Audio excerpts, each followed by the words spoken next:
Hey Jessica, Akram here from ClickFunnels Tech Support. So I'm going to show you what you're referring to in such a way that you're asking if the shipping is something you can skip. So you see, this three, the fulfillment, email, follow-up action, and shipping, they're all optional.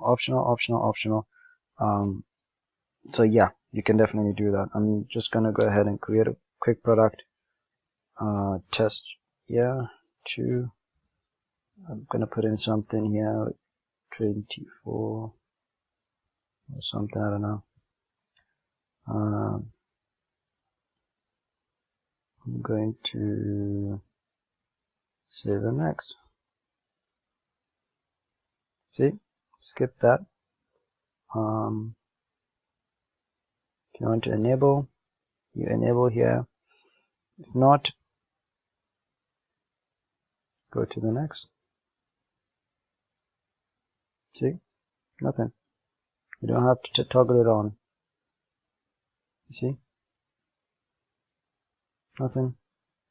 You don't have to toggle it on. It's when you want to use these two platforms to be able to ship it, that's when you toggle this on. But you don't have to toggle this on. So just click on that, go to the next, and now you're at summary. I have a one-time product. These are the product details. I didn't fill out anything. I just wanted to show you. So return to product list. So yeah, we're done.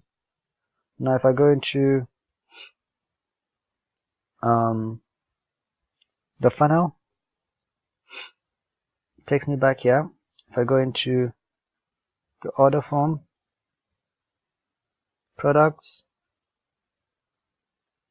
there's my product. Price is 34 bucks. I didn't have to put in any Konaki or anything. So you see, we're all good. I'm going to the editor. See, you